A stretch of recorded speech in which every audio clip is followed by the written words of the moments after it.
ભારતની ધરતી પર જન્મેલો એક એવો હીરો જે ભારતનો રહી જ ન શક્યો. આ હીરાનું નામ નો અર્થ થાય છે પ્રકાશનો પર્વત.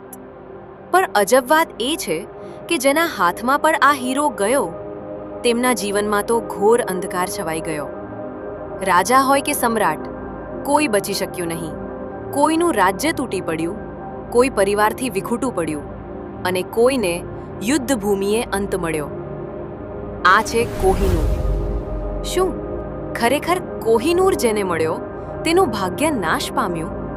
અને દુનિયાનું આ સૌથી પ્રખ્યાત હીરો ભારતમાંથી નીકળી બ્રિટિશ તાજ સુધી કેવી રીતે પહોંચ્યો? આ બધા જવાબો તમને મળશે આ વિડીયોના અંતમાં. કેમ કે કોહિનૂરની કહાની માત્ર ઇતિહાસ નથી, તે એક એવો રહસ્ય છે જેને સમજવું આજે પણ સરળ નથી. કહાની મુજબ સૂર્યદેવે રાજા સત્રાજિતને એક અદ્ભુત રત્ન આપ્યું. એક દિવસ સત્રાજિતનો ભાઈ પ્રસેન એ મણી પહેરીને જંગલમાં ગયો. પણ જંગલમાં એક સિંહે તેને મારી નાખ્યો અને મણી લઈને ગાયબ થઈ ગયો. પછી જામવંતે એ સિંહને મારી નાખ્યો અને મણી પોતાની ગુફામાં લઈ ગયો. થોડા જ સમયમાં લોકોમાં એક અફવા ફેલાઈ. કૃષ્ણે પ્રસેનને મારી નાખ્યો છે. સત્ય સાબિત કરવા માટે ભગવાન શ્રી કૃષ્ણ પોતે જ જંગલમાં ગયા. જામવંત સાથે ભયંકર યુદ્ધ થયું અને અંતે લગભગ 5000 વર્ષ પહેલા જામવંતજીએ એ હીરા ભગવાન શ્રી કૃષ્ણને અર્પણ કર્યો. જામવંતીની કૃષ્ણ સાથે લગ્ન કરાયા. મહાભારત કાળમાં આ હીરો શ્યામંતક મણી નામે ઓળખાતો હતો. કૃષ્ણે એ મણી પાછું સત્રાજિતને પરત આપ્યું. પણ કહાની અહીં પૂરી થતી નથી. કેટલાક ઇતિહાસકારો કહે છે કે કોહિનૂર જેવી ચમક ધરાવતો એક હીરો મહાભારતના સમયમાં પણ હતો. કહે છે કે એ હીરો એક સમયે કર્ણ પાસે હતો અને તેને એ ભગવાન સૂર્યદેવ પાસેથી મળ્યો હતો. પરંતુ ઇતિહાસના પાનાઓમાં આ કથાઓને સાબિત કરવું અત્યંત મુશ્કેલ છે. સચ્ચાઈ જે હોય તે, પણ આજ દિન સુધી આ હીરાની મૂળ ઉત્પત્તિ વિશે સંપૂર્ણ અને પ્રમાણિત માહિતી મળી શકી નથી. કોહિનૂર મળ્યો હતો ત્યારે તે દુનિયાનો સૌથી મોટો હીરો હતો. તેનું વજન હતું લગભગ 793 કેરેટ અથવા 158.6 ગ્રામ. સમય સાથે આ હીરાને ઘણીવાર કાપવામાં આવ્યો, ઘસવામાં આવ્યો અને તેનું વજન ઘટીને 105.6 કેરેટ લગભગ 21.1 ગ્રામ રહ્યું. છતાં પણ કોહિનૂર આજે પણ દુનિયાના સૌથી મોટા કાપેલા હીરાઓમાંનો એક ગણાય છે. ઈસવીસન 1300ની આસપાસ આંધ્રપ્રદેશમાં કાકતીય વંશનું રાજ હતું. એ જ સમયમાં ગોળકુંડાની કોલ-લૂર ખાણમાંથી કોહિનૂર મળી આવ્યો. તે સમયે જ્યારે પણ કોઈ અત્યંત કિંમતી વસ્તુ મળી આવતી તે સીધી રાજા સુધી પહોંચાડવામાં આવતી. એ જ રીતે કોહિનૂર કાકતીય વંશના રાજા પાસે પહોંચ્યો. રાજા તેની સુંદરતા અને તેજથી એટલા પ્રભાવિત થયા કે તેમણે આ હીરાને પોતાની કુલદેવી ભદ્રકાળીની મૂર્તિની ડાબી આંખમાં જડાવી દીધો. પણ થોડા જ મહિનાઓ બાદ મલિક કાફુરની આગેવાનીમાં ખિલજીની સેનાએ કાકતીય વંશ પર હુમલો કર્યો અને કોહિનૂર લૂંટી લેવામાં આવ્યો. આ રીતે કોહિનૂર ખિલજી પાસે પહોંચ્યો અને પછી દિલ્હી સલ્તનતનો ભાગ બની ગયો. પછી ખિલજીને હરાવી તુગલક વંશે દિલ્હી પર રાજ કર્યું. એ રીતે આ હીરો ખિલજી પાસેથી તુગલકો સુધી પહોંચ્યો અને પછી ફિરોઝ શાહ તુગલક પાસે રહ્યો. આગળ જઈને તુગલકો પાસેથી કોહિનૂર માલવાના રાજા હોશંગ શાહ સુધી પહોંચ્યો. પોતાના પડોશી રાજ્ય ગ્વાલિયર પર જીત મેળવવા હોશંગ શાહે હુમલો કર્યો. પણ આ યુદ્ધમાં તે ભયંકર રીતે હારી ગયો. પોતાનું જીવન બચાવવા હોશંગ શાહે કોહિનૂર સહિત પોતાની આખી સંપત્તિ દુંગરદેવ સિંહને સોંપી દીધી. આ ઘટનાનો ઉલ્લેખ બાબરનામામાં પણ મળે છે, જે આ હીરા વિશેનું પ્રથમ દસ્તાવેજી વર્ણન માનવામાં આવે છે. દુંગરદેવ સિંહ પાસેથી આ હીરો અંતિમ તોમર શાસક રાજા વિક્રમાદિત્ય સુધી પહોંચ્યો. તે સમય સુધી દિલ્હીની સલ્તનત ઇબ્રાહિમ લોધીના હાથમાં આવી ચૂકી હતી. કોહિનૂર વિશેની ચર્ચાઓ તેના કાને પણ પહોંચી અને તેથી આ હીરો મેળવવા તેને ગ્વાલિયર પર હુમલો કર્યો.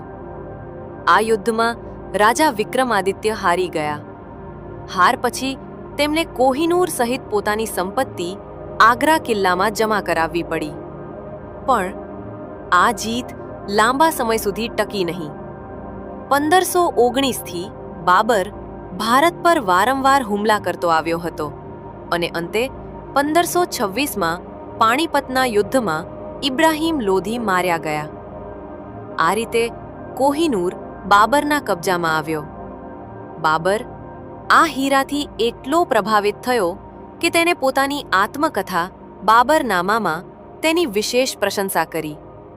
તે લખે છે, આ હીરાની કિંમતથી આખી દુનિયાને એક દિવસનું ભોજન કરાવી શકાય. આ નોંધનીય છે કે બાબરનામામાં કોહિનૂર નામ ક્યાંય લખાયેલું નથી, અર્થાત તે સમય સુધી આ નામ અસ્તિત્વમાં નહોતું. બાબર પછી હુમાયુ મુગલ સમ્રાટ બન્યો અને સિંહાસન સાથે કોહિનૂર પણ તેના હાથમાં ગયો.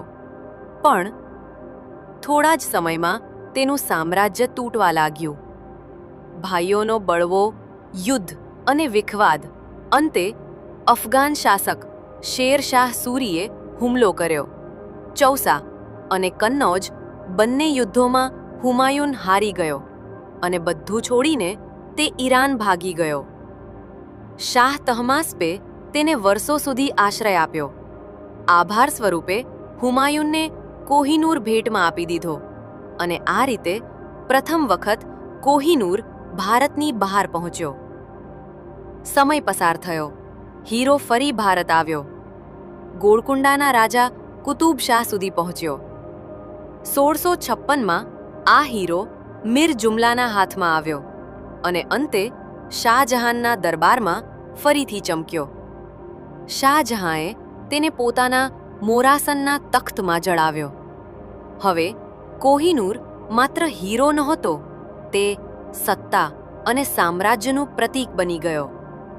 પરંતુ સિંહાસન માટેનું યુદ્ધ શરૂ થયું. ઔરંગઝેબ જીત્યો અને કોહિનૂર તેના હાથમાં ગયો. 1739માં નાદિર શાહે દિલ્હી લૂંટી. હીરાને જોઈને તે બોલી ઉઠ્યો, કોહિનૂર. નાદિર શાહના મૃત્યુ બાદ કોહિનૂર અફઘાન શાસકોના હાથમાં ગયો. પ્રથમ આ હીરો અહમદ શાહ અબ્દાલીની પાસે રહ્યો, જેણે દુરાણી સામ્રાજ્ય સ્થાપ્યું. અહમદ શાહ અબ્દાલી પછી કોહિનૂર તેના વંશજોમાં ફરતો રહ્યો. પરંતુ સમય સાથે અફઘાન સામ્રાજ્ય કમજોર થતું ગયું. સિંહાસન માટેના ઝઘડા, દગા, કેદ અને અંત કરવાના કિસ્સાઓ વધી ગયા.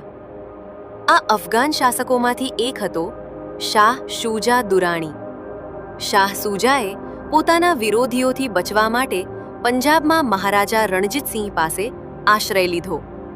મહારાજા રણજીતસિંહે તેને સુરક્ષા આપી, પરંતુ બદલામાં તેણે કોહિનૂર માંગ્યો. લાંબા દબાણ અને પરિસ્થિતિઓ બાદ શાહ શુજાએ કોહિનૂર મહારાજા રણજીતસિંહને સોંપી દીધો. આ રીતે કોહિનૂર અફઘાન શાસકો પાસેથી શીખ સામ્રાજ્ય સુધી પહોંચ્યો. રણજીતસિંહ માટે કોહિનૂર માત્ર હીરો નહોતો, તે સત્તા, જીત અને સામ્રાજ્યના ગૌરવનું પ્રતીક હતો. પરંતુ મહારાજા રણજીતસિંહના અવસાન પછી શીખ સામ્રાજ્ય ધીમે ધીમે કમજોર પડતું ગયું. સિંહાસન માટે ઝઘડા શરૂ થયા, અંદરના વિખવાદ વધ્યા અને આ સ્થિતિનો લાભ બ્રિટિશ ઈસ્ટ ઇન્ડિયા કંપનીએ લીધો. 1845 અને 1846માં પ્રથમ અંગ્રેજ શીખ યુદ્ધ થયું. શીખો હારી ગયા, પણ પંજાબ હજી સંપૂર્ણ રીતે અંગ્રેજોના હાથમાં આવ્યો નહોતો. થોડા વર્ષો બાદ બીજું અંગ્રેજ શીખ યુદ્ધ થયું. આ યુદ્ધ પછી 1849માં બ્રિટિશોએ પંજાબ પર સંપૂર્ણ કબજો મેળવી લીધો. તે સમયે શીખ સામ્રાજ્યનો વારસદાર હતો માત્ર 11 વર્ષનો બાળક મહારાજા દલીપસિંહ. બ્રિટિશોએ દલીપસિંહને ટ્રીટી ઓફ લાહોર પર સહી કરવા મજબૂર કર્યો. આ સંધિ મુજબ પંજાબ અંગ્રેજોના હવાલે થયો અને સાથે જ કોહિનૂર હીરો બ્રિટિશ ક્વીનને સોંપવામાં આવ્યો. આ રીતે કોહિનૂર યુદ્ધમાં જીતાઈને નહીં, પરંતુ રાજકીય દબાણ અને સંધિ દ્વારા અંગ્રેજોના હાથમાં ગયો. થોડા વર્ષો પછી અંગ્રેજોની દેખરેખમાં દલીપસિંહને તેની માતાથી અલગ કરી ઇંગ્લેન્ડ મોકલી દેવામાં આવ્યો. ખ્રિસ્તી ધર્મમાં ફેરવવામાં આવ્યો. તે બ્રિટિશ દરબારમાં ઉછર્યો, રાણી વિક્ટોરિયાનો મનપસંદ બની ગયો અને રાજકુમાર એડવર્ડનો મિત્ર પણ બન્યો. તેને દર વર્ષે મોટું ભથ્થું મળતું રહ્યું, પણ તેની અંદર એક ખાલી પોપો હતો. તે રાજા હતો, પણ રાજ્ય વિના. વારસદાર હતો, પણ વારસા વિના. દલીપસિંહનું મૃત્યુ પેરિસમાં થયું. કોહિનૂર સમુદ્ર માર્ગે લંડન પહોંચ્યો. ક્વીન વિક્ટોરિયાના મુગટમાં તે ચમકવા માંડ્યો. પણ જ્યારે લોકોએ તેને પહેલીવાર જોયો, તેઓ નિરાશ થયા. આ તો કાચ જેવું લાગે છે. એટલા માટે હીરો ફરી કાપવામાં આવ્યો અને પોલિશ થયો. પરંતુ તેની ચમક વધારવા તેનું લગભગ 4 દશામી વજન ગુમાઈ ગયું. સાથે સાથે એક માન્યતા ફેલાઈ. આ હીરો પુરુષ રાજાઓ માટે અપશુકન છે. એટલા માટે તે હંમેશા રાણીઓના મુગટમાં જ રહ્યો. કોહિનૂર એક મુગટથી બીજા મુગટ સુધી મુસાફરી કરતો રહ્યો અને અંતે બ્રિટિશ ક્રાઉન જ્વેલનો ભાગ બની ગયો. આજે તે ટાવર ઓફ લંડનમાં પ્રદર્શિત છે. દરરોજ લાખો લોકો તેને જોવા આવે છે અને એક જ પ્રશ્ન પૂછે છે, આ હીરોનો સાચો માલિક કોણ? ભારત કહે છે, આ હીરો વસાહતી દબાણ હેઠળ લેવાયો હતો. બ્રિટન કહે છે, કાયદાકીય રીતે બધું યોગ્ય છે. અને કદાચ આ ચર્ચાનો અંત હજી આવ્યો જ નથી.